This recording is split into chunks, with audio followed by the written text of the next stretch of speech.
Hey guys, welcome back and thank you for joining me. Today I'm going to walk you through my dream ending for Game of Thrones.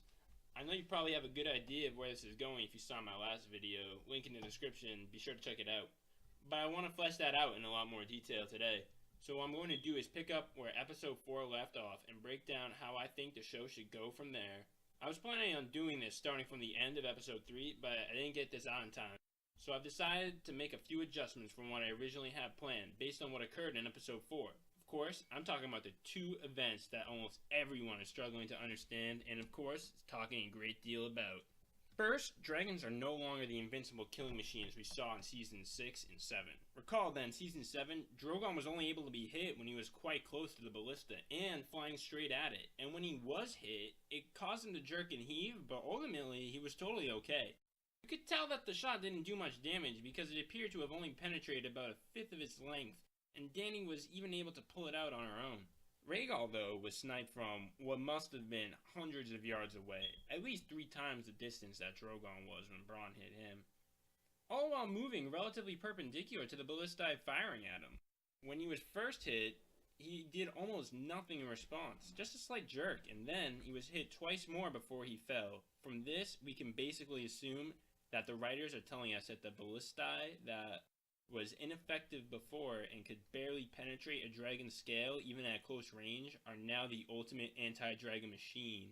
Where before a dragon could be hit from close range while charging at the ballista and almost nothing will happen, now they're easily conquered by the oversized crossbows. From this, we basically have to conclude that Cersei has the advantage in the fight to come. The second point, though, might be the more important of the two. Both Team Dany and Team Jon have completely forgot that they have two people on their side with completely OP magic abilities that could end the fight before it even starts. Everyone is gathered around the table wondering how to kill Cersei without torching the capital, and no one mentions that Arya could slip into the Red Keep wearing a servant's appearance and quietly kill the queen, or that Bran could warg into a person or animal and do the same without anyone even noticing.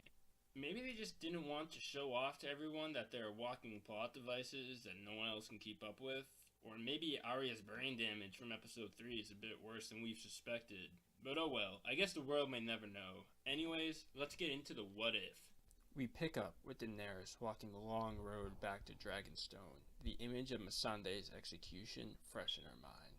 Grey Worm is inconsolable, and the rest of the Unsullied are increasingly restless after watching their leader's lover and their ruler's advisor be so disrespectfully slaughtered in front of them. Tyrion and Varys try to reason with Dany. They tell her that, while anger, rage, and a merciless attack might win the day, it will never win the people. It will just result in more heartbroken men like Grey Worm, more widows, more orphans. It will create a city of heartbreak and ruin, not one that she would wish to rule. But Daenerys won't have it. She's sick of listening to the words of cowards disguised as wisdom. She's seen and experienced too much to travel any path but that of the conqueror. She watched as Viserion, Jorah, and countless Unsullied and Dothraki, who she herself personally ferried across the narrow sea, fell to death incarnate. She was helpless as Euron stole Rhaegal from her, and now on top of it all, her budding romance with Jon was quashed. Her lover replaced with another contender for the throne, and one with a better claim and better temperament than her own. It was time to take action.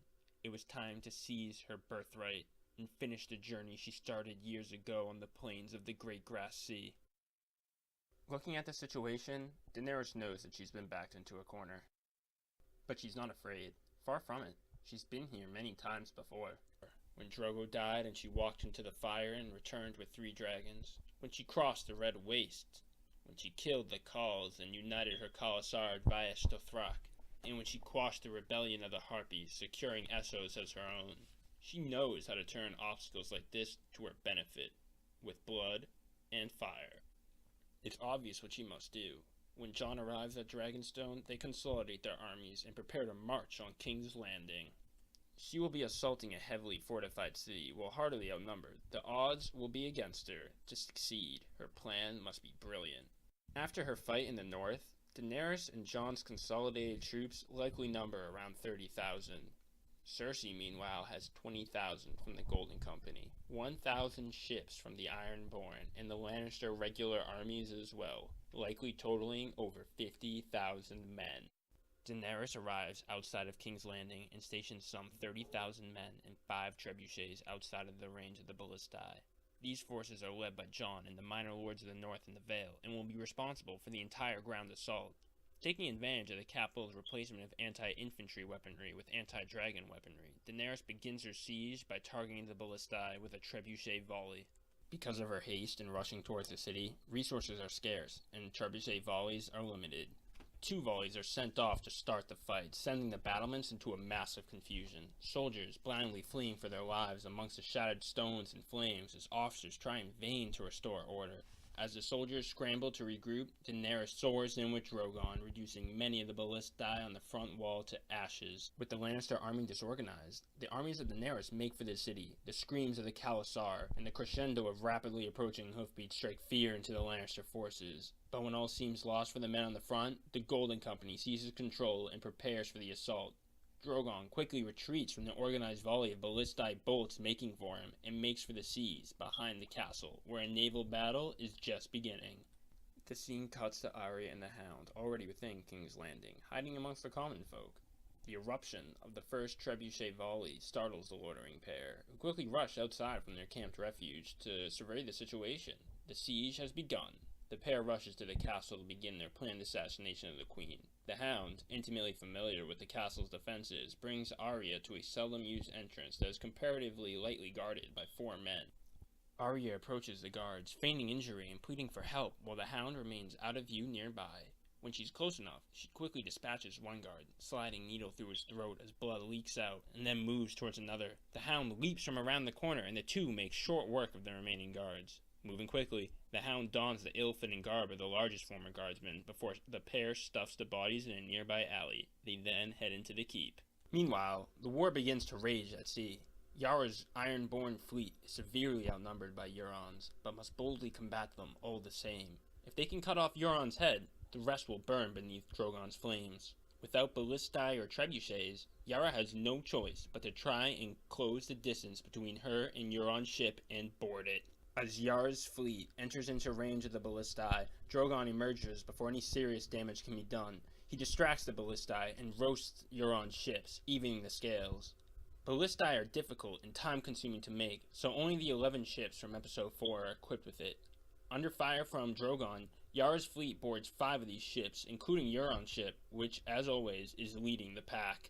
A rematch between Yara and Euron seems imminent amongst the chaos of burning ships and screaming men. Meanwhile, under the guise of this chaos, Grey Worm, Gendry, Tyrion, and a few red-shirt Unsullied moved to discreetly enter the Red Keep via the sewers. This entrance is unknown to all but Tyrion, who only learned of it when he was smuggled out of King's Landing by Varys, so he is necessary as a guide for this small assassin team. As Daenerys rains fire down upon the Ironborn and Yara faces off with Euron, the Dothraki cavalry strikes the Golden Company, launching a pincer attack deep into the company's defense without regard for their own lives. Taking advantage of the situation, the Unsullied and Northmen flood the enemy and use their momentum to push the battleground back into the city's streets, separating soldiers from their commanding officers and bringing anarchy to the battlefield. Jon rallies the bulk of his troops and spearheads an attack towards the castle walls, while the minor lords take to the city's battlements in order to paralyze the ballistae. Daenerys' plan is to attack Cersei on 2 fronts, while silently moving to kill her with Tyrion and company. Dany knows that pure military victory is unlikely in this situation, so she has opted for stealth. But that does not mean she has forsaken her troops. Her ground army of 25,000 is only slightly outnumbered by the combined Golden Company and Lannister forces. But the strength of the Dothraki and the Unsullied soldiers easily makes up for the difference. 2 Lannister soldiers fall for every Targaryen as they build momentum in their charge for their Red Keep. The Golden Company's strength is based off their organization and military strategy, but when they're all separated and anarchy ensues on the battlefield, the individual skill of Unsullied and Dothraki soldiers begins to shine. Leaders of the Golden Company see this anarchy and signal for a retreat for the castle's walls.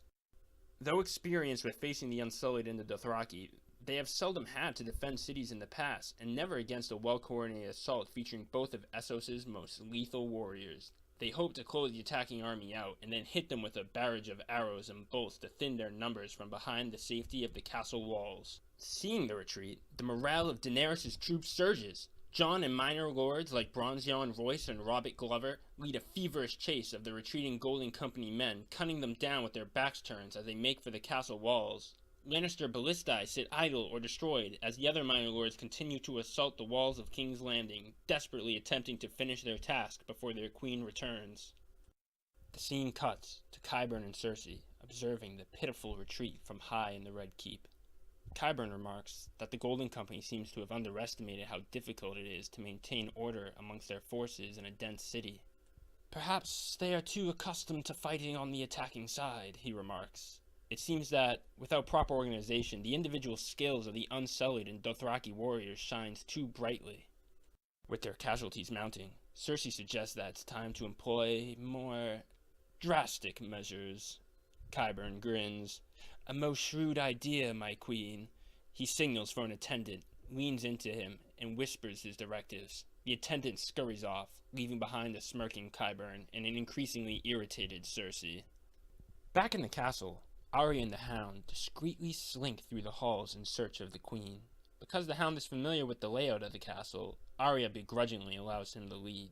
But even with the helmet and armor, his height causes him to stand out, and heads are slowly starting to turn with every step they take.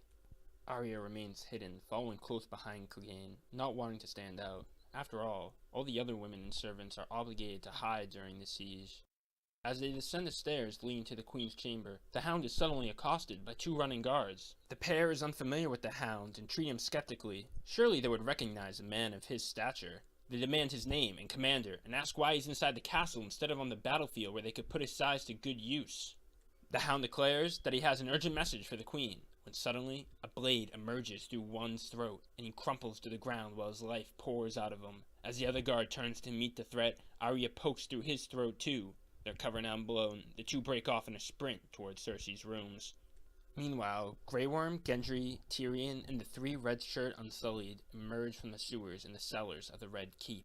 With Tyrion as a guide, the five assassins slowly make their way to the Queen's chambers. They slink around corners as guards move about, but on their journey, they discover a cluster of guards on a stairwell, huddled around two bodies.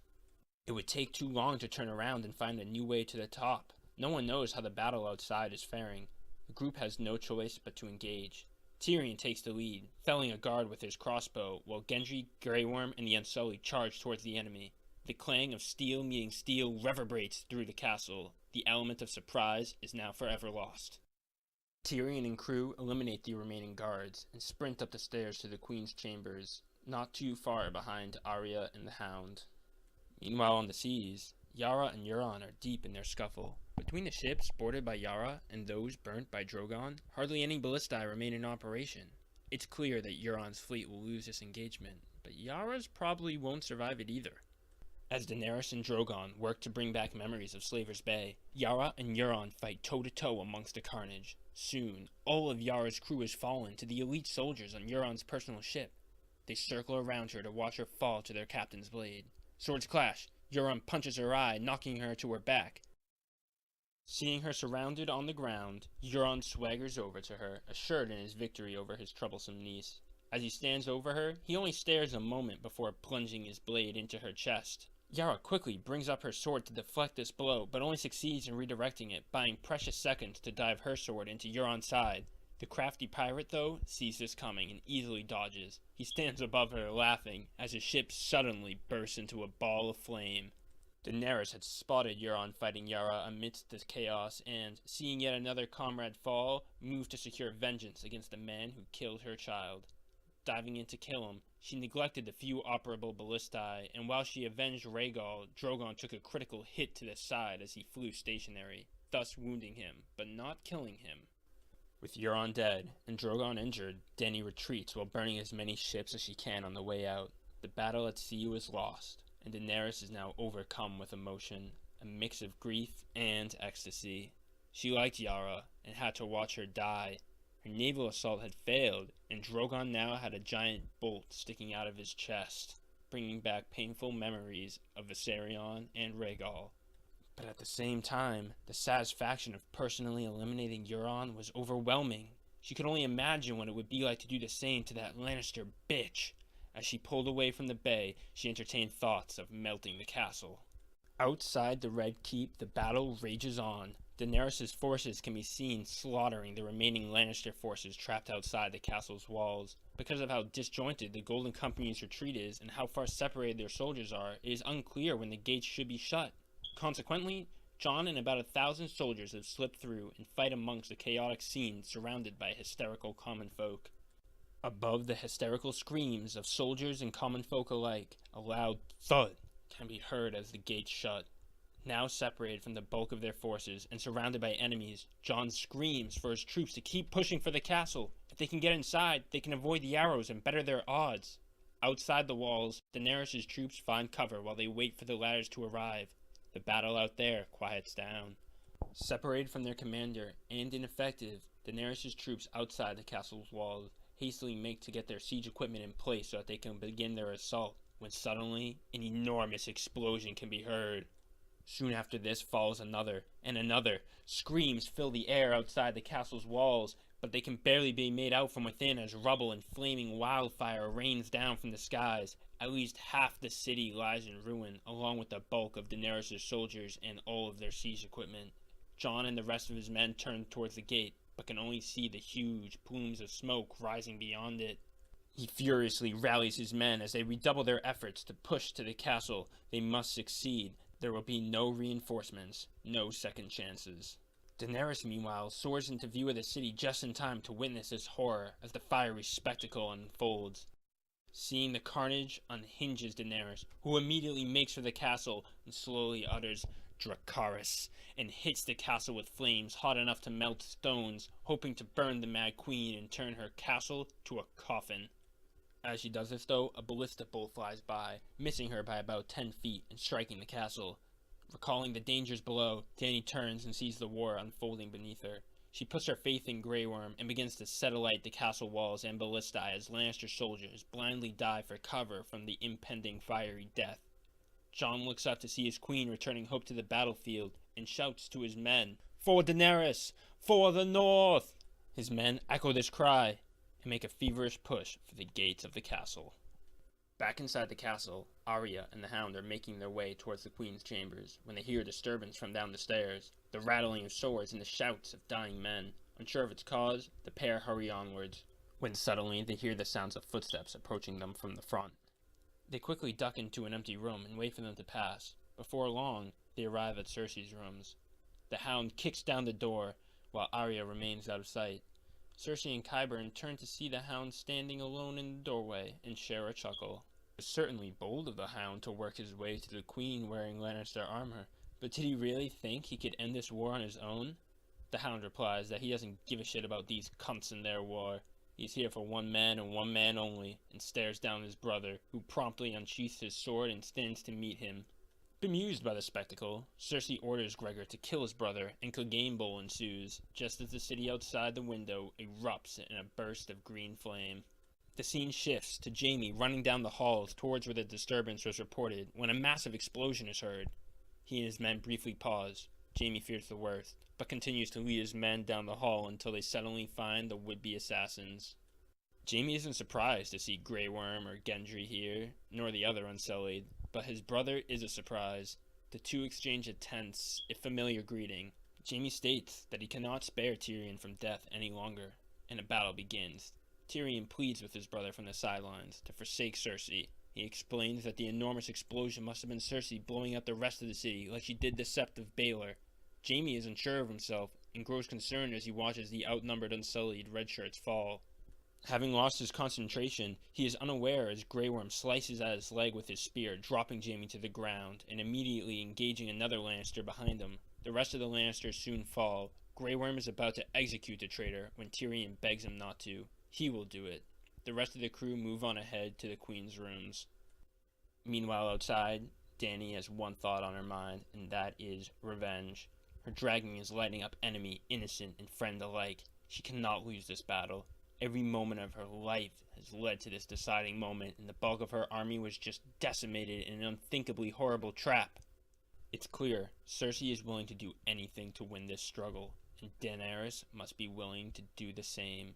All that remains to her are the few forces fighting on the city's walls to disarm the ballistae and the men still standing in the castle's courtyard. Recognizing the threat they pose, the ballistae are the first to burn. Following this, she returns to the courtyard, where she spots Jon spearheading a desperate attack on the castle gates. She lowers Drogon and burns away his opposition and the gates alike. Jon and his men storm the castle as she returns to exacting her revenge on her enemies. Jon then scrambles into the castle and yells for his men to find and kill the queen. His men now number only a few hundred. His only fellow commander is Bronze Yohn Royce. He orders Royce to take 200 men and kill the queen. The other 100 will join Jon in ferrying the common people inside the castle. In ferrying the innocents, Jon is forced to rejoin the fray. The dragon above has caused the common people to become hysterical with fear. They flee in all directions, and it's impossible to clearly distinguish between soldier and innocent anymore. Dany, thinking that her forces are all safely inside, begins indiscriminately burning the people below her. She faces arrows from all directions and must put an end to any resistance. All must burn, as does Jon. He dives away from the flame, but is unable to completely avoid it. Dany shrieks in horror as she realizes what she's done. She lands Drogon amidst the carnage and cries as she cradles the head of her fallen lover. Jon whispers his love for her before he dies, and Dany wails in agony. As she cries, she's struck by one arrow, and then another, dying in her lover's arms. Drogon shrieks and continues to lay waste to the enemies of his fallen mother before eventually leaving the scene entirely. Within the walls of the Red Keep, Clegane Bowl is well underway. The Hound is amongst the best of Westerosi swordsmen and is utterly fearless after facing the living dead, but he has always been a man who relies on his strength, which simply cannot compete with that of the Mountain Ser Gregor. The Mountain hacks at the Hound, who slowly loses strength in the face of this overwhelming zombie knight. The Hound knows he can't win this fight. He always knew. But that doesn't mean he has to lose either. As the Mountain swings downward, Sandor makes a desperate thrust into the Mountain's chest, but only Sandor falls, cursing Gregor with his dying breath. It is at this point that Arya must make a decision. Both the Mountain and Cersei are on her list, and the Mountain stands between her and Cersei. There's no way to get to Cersei right now without dealing with the Mountain, and the Mountain has to die anyways. Knowing this, she leaps at the Mountain and catches him by surprise as he's working to remove the Hound's sword, slicing off his hand. Surprised, but not alarmed, the Mountain moves to confront the little girl. She proves to be too quick for him, but she's unable to land any critical strikes on him either. His sword makes a frontal attack too difficult, and his head is too high to reach. She dances around his sword, looking for an opening. She decides on the legs. If she cuts the tendons in his knee, he'll cripple like a normal man. Qyburn surveys this scene, and can see that the Mountain is no match for Arya. He might be much stronger than her, but if he can't hit her, he can't win. From within his robe, he produces a miniature crossbow designed for his own self-defense. He takes aim and fires at Arya, hitting her in the back and causing her to stumble. As she does so, the Mountain's sword falls on her, and she dives away. The Mountain calmly approaches her, as she weakly brings herself to her feet. She's out of options. She produces a knife from her boot and throws at the Mountain's face, causing him to look away or else be blinded. When the Mountain returns his dead gaze, Arya is fleeing from the room. As he gives chase, Gendry and Grey Worm emerge and are immediately incensed by what they find. The Hound lies on the floor dead, Arya shot and weakly trying to flee. Immediately the two assault the Mountain. Arya screams for Gendry to flee, but the foolhardy warrior pays no heed and slams the Mountain with his hammer to no effect. Shocked, Gendry dives from the Mountain's blow but loses an arm in the process. Arya rushes to him to staunch the bleeding, while shouting to Grey Worm that he's undead. He'll have to cripple him to defeat him. In a manner reminiscent of Oberyn in Season 3, Grey Worm works the Mountain like a dog, chipping away at him bit by bit until he's defeated, arms removed, head severed. As the Mountain falls, Jaime enters with Tyrion behind him. Cersei commands Jaime to slay the traitors, and he does so, first beheading Qyburn, and then after a few parting words, killing Cersei. The Northmen rush in to see Jaime sitting on a chair in Cersei's room, head in his hands. With this, the war has ended. Gendry, Arya, Jaime, Tyrion, and Sansa are the only survivors. Following this, Gendry weds Arya and becomes king of the Seven Kingdoms. Tyrion and Varys continue to serve as advisors. Jaime becomes Lord of Casterly Rock with Brienne, and Sansa remains Lady of Winterfell. End show. Alright, thanks for listening, guys. Please let me know what you think of my proposed ending and my storytelling in general. I might do some more what-ifs in the future, so any criticism will really help. And be sure to tune in next week for my combined reactions to Season 8, Episodes 4 and 5.